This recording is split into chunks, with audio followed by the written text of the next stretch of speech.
Welcome to Woodcock Road Brewery's YouTube channel. Saturday, brewed a brew last week, so that is now fermenting, and it's the first time ever I'm trying the Brut IPA. Signature being very hop forward and being bone dry, so no residual sugar. Brewing went well, added alpha amylase to the mash, and off it went like a rocket. WLP 001 of California, very clean. I don't want a lot of yeast or malt or adjunct taste coming through there. Light colour, got a hop schedule going, and off it went like a rocket after 6 hours, which was cool. It has since then, 1 week on the dot after, we're at 1.01112. It keeps bouncing up and down, but it stopped roughly about there. I've done a fast ferment test that confirms that that's where it is, where it's stopping. And then I was like, okay, I can add amylase to the fermentation. I had some amylase here, which is a Ritchie's amylase, and I've since discovered there are more than one type of amylase, so actually 3 types. So I got the last type, the one that I really wanted, coming in, and waiting for that. Add that to the fermentation, which is pretty much stopped completely. So yeah, when you do a fast ferment test, you are very lucky that you get some residue. So I've cold crashed this for 24 hours, and you can see it's still pretty hazy. I love the colour of it. It's got kind of really light colour. You can smell the vegetables. I will pull this with some whole El Dorado, which is quite cool, and we'll see how that pans out. Here are the leftovers from the hydrometer reading, so I'm doing me checks all along the way, and I'm now at this point where I'm waiting for the amyl glucose to arrive so that we can add that, and hopefully that will convert 1 to 6 branch and 1 to 4 branch sugar dextrins to maltose or glucose, so that the yeast will get at it, rouse the yeast up a bit, still quite a bit in suspension as you can see, and hopefully that will get cooking. The other thing that I've now kind of contemplating is that it's had a stop. Now how was I planning to dry hop this? Well, initially I was planning to keg hop it, so finish all the way out, cold crash it very heavily. The style descriptor is for it to be hazy, but I want mine to be really clear, because it does have this link to wine, and if you got a hazy wine you probably wouldn't drink it at all.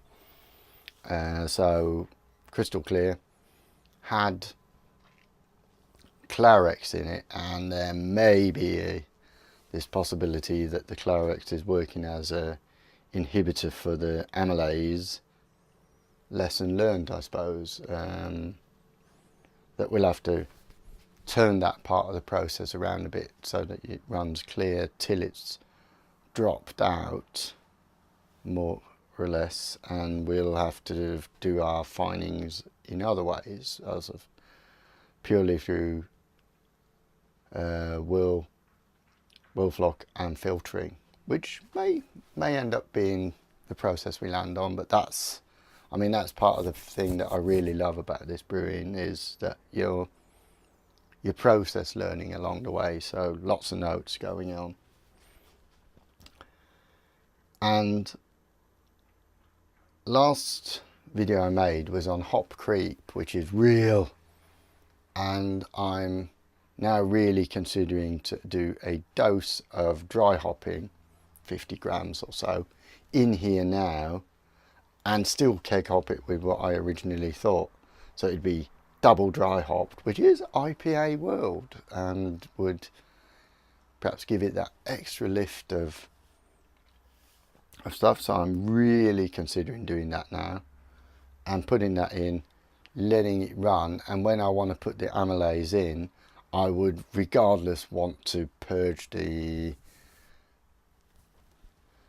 fermenter and everything with CO2. So I've got the equipment to do that, and I think that's what I'm going to go ahead and actually just do, and put in 50 grams of Galaxy, which is also the keg hop, predominant hop. Give that a round of that and really just see, okay, can I make this go pop?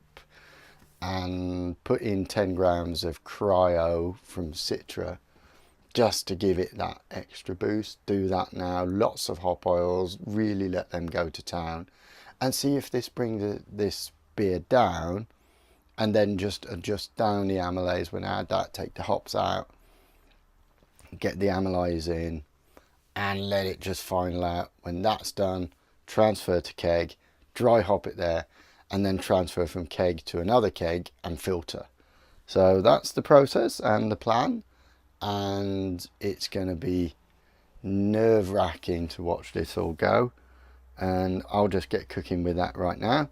Hopefully I can find all the hops that I want, and at the same time having you on the video, which is kind of like a live stream, I suppose you could call it. So yeah, I've got all sorts of hops in, and additions and Clarex and all sorts of stuff, and it wasn't in there. So that was a fail. So bugger, I suppose, is what you would say in English. And the cryo hops is of course where I've got the camera, so I need to move around a bit of stuff. Here's my camera bag and all the gear that I use for making the videos. I'm lucky in the sense that I have really good audio equipment readily available. I work for Sennheiser, who have made the memory mic that I'm talking into, and it's just making it really easy. This is beer made by yours truly, strawberry IPA. Bit more strawberry next time.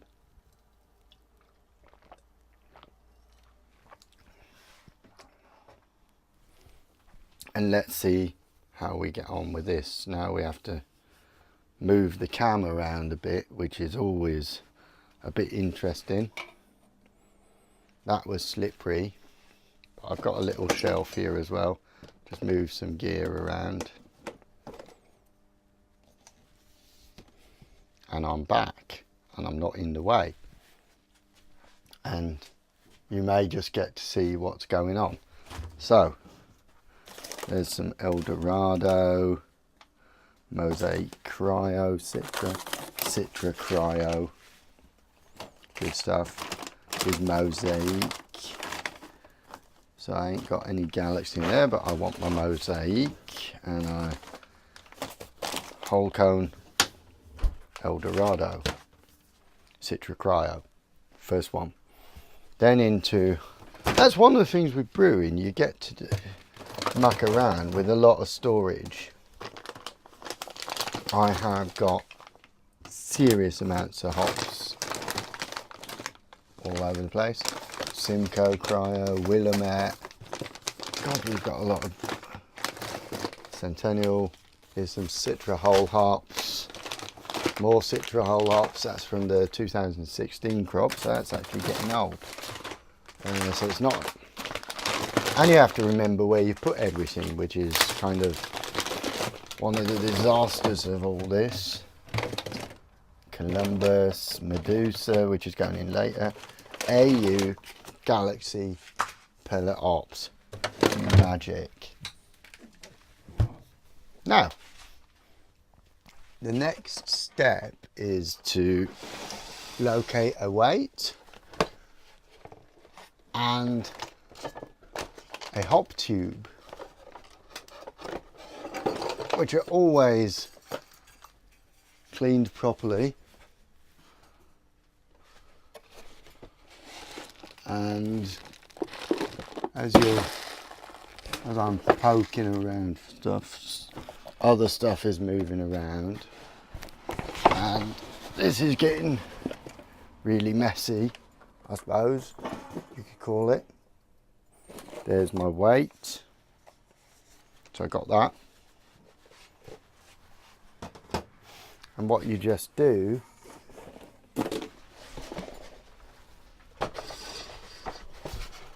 lift that back, that's back in place, and that's it. We'll get cooking and I'll get back to you later with the next part of the story. So, job done.